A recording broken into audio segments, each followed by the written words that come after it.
ओमफ्राय हा क्लास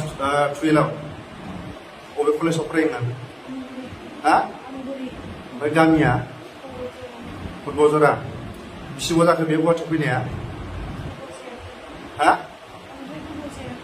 ओमफ्राय बे खामानियाव खेबबेसे थांखो बिदि हा सोरजों मा हारिजों थांदों बर' गोजा अबेनि बर'फ्रा अबेनि मा मावो हा बे बेसेबां बेसेबां होलांखो माने सासे सेंग्राया 10,000 खरि हा ओमफ्राय मा हटेलाव थायो ना सोरबा न'आव थायो हा हा हटेलाव थायो बिनिफ्राय गुवाहाटियाव नों माबोरै फैजेनखो ओमफ्राय नोंसोरखौ बे खामानियाव सोर फाथायो सोर लेंहरो खिथालाय ओमफ्राय सोर बिदि माबा खामानियाव बाहायखो नोंसोरखौ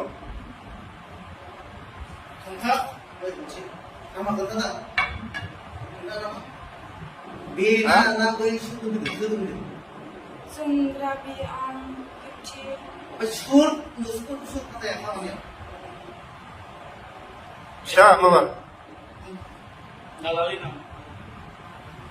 नोंसोरखौ फाथायग्राया मा नाम फिथा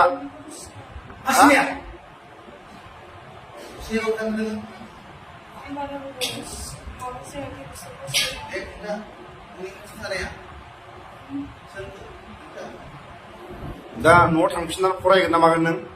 माला थांगोन हा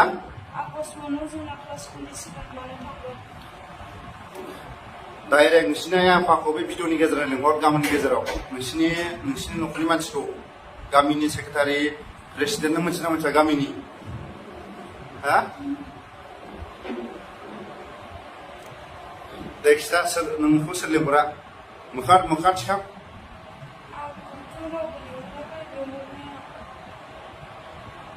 ओमफ्राय बे खामानियाव नोंसोर बेरायनानै लाजिना लाजियाखै नोंसोरो हा दिनै बेसेबाङाव फैदोंमोन बेसेबाङाव होगोन होननानै लिंहरदोंमोन नोंखौ हा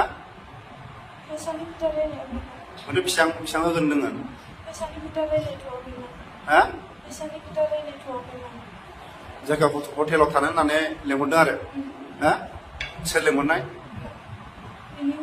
हा बिनि हौवाया मा नाम खिथा राज अबेनि बियो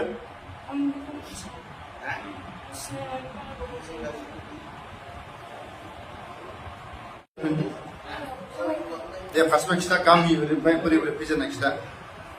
दे खिथा दे खिथा खिथा आंनि नामा जुनालि बिफानि नामा फनि ओमफ्राय बिफानि नामा उदावस्रि आं काजलगाव खिथा हा आंनि नामा जुनालि ओमफ्राय बिफानि नामा फनि ओमफ्राय बिमानि नामा उदावस्रि आं काजलगावनि आं गुवाहाटियाव बेरायनो होननासो फैदों ओमफ्राय गाज्रि खामानियाव थानाय खेबनै सारखो हटेलाव थानायाव बबे हटेलाव थादों खिथा हरसे थाखायो हटेलाव नामा हा हा दसेयाव 5,000 ओमफ्राय 5,000 थाखाखौ मा खालायखो रुम थानायाव ओमफ्राय बिदिनो थांखासिगोन नोंसोरना देहाखौ फानथाव हा ओमफ्रायथ' जेनेबा नोंसोरो 5,000नि होदावबाय नालाय जेनेबा बे जाय मानसिफ्रा फैदों बिसोर बर' दा हा सेंग्राफ्रा बहानि सेंग्राफ्रा हा बहानि बबेनि सेंग्राफ्रा खिथा हा हा बहानि मा बङाइ मा गामिनि सेंग्राया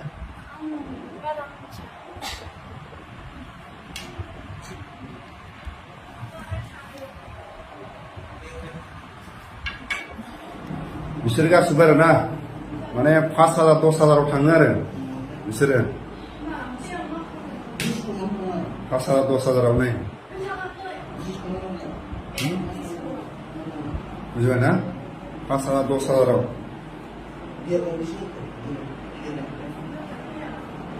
नोंसोर गामियाव थांफिनसिगोन नोंसोरो हा हा हा हा माने बिसोरखौ माने मोजाङै बुबासो माने खिथागोन आरो जोंहा 5,000 10,000 थाङो आरो बिसोरो माबायाव 1 घन्टायाव 5,000 नामा हा बेसेबांथो हरसेयाव बोरैथो 5,000 लाखो हा बेसेबां दसेल' 5,000 मिनिलायदोंसो बिसोर बुजाना मिनिलायदों आरो गिबियावनो नैखौ सोंगोरसिगोन ओरै जोंनिखौ फारसेनिफ्राय गामिनिफ्राय आरो बिमा बिफानि नाम आरो गामिनि माखासे सानैसोनि नामखौ खिथा आरो नोंस्रा न'खराव साबेसे दं आरो नोंनि नामखौ खिथा दे खिथार' माबा हा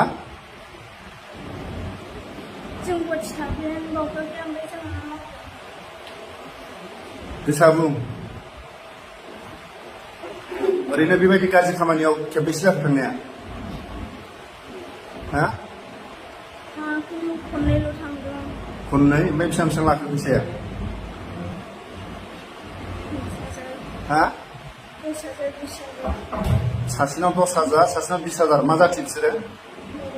बर' बहानि हा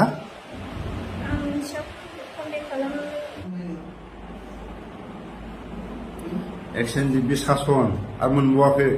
लावथि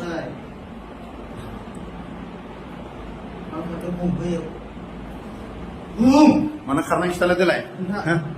नै मानो खारनाय खिथा मानो खारनाय खिथा दे मानो खारनाय खिथा दे बे खिथा दे दे मानो खारनाय खिथा मानो खारनाय खिथा एसे मोजां मोजां खुगा मा दं दे खिथा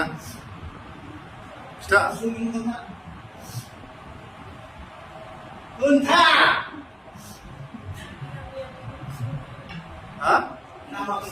बेसेबां नों बेबो मोनगोन बेबो मोनगोन थगायगा थांनो थाङाखै खिथा थाङा बिसोरो थाङो दा हा थाङा थाङाखै बे खिथा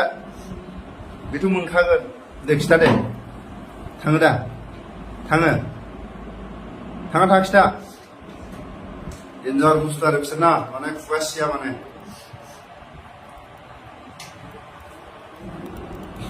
दा मोनायाव हरनि 12टा 1टायाव जोंनि बर' सिख्लाफ्रा हटेलाव थाग्रा माने दसे समावनो 5,000 10,000 बिसोरो दसे समावनो 5,000 10,000 बिसोरो जोंनि बर' नैबे बर' गथ'फोर आरो बेखौ जोङो दिनै गुवाहाटियाव थानाय एक्सएनजिबिफ्रा हमनानै मोनो गासैखौबो दा बिसोरनि बिमा बिफा दंना गैया गामियाव दंना गैया नै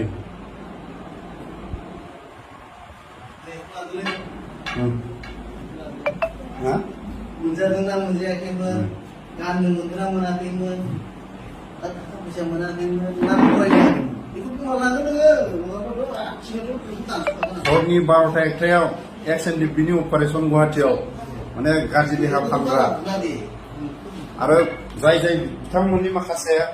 चेनेल दंबावो बिथांमोना जाय लिंकआव फैयो बिथांमोननि मुंखौ जों लाजोब्बाय बिथांमोनाबो माने खारग'नो हानाय नङा आरो दा बिथांमोननि बुंनाय मथेबा माखासे बर' राइडारफोरबो दं होननानै जों खोनानो मोनो बिथांमोननि खुगानिफ्राय आरो जायफोर बिथांमोननि माखासे साप्लाइमेन बिथांमोना माने फ्लेटआव थायो जाहैदों माने थाखा फैसा गोनां गारि गुरा गोनां नायदो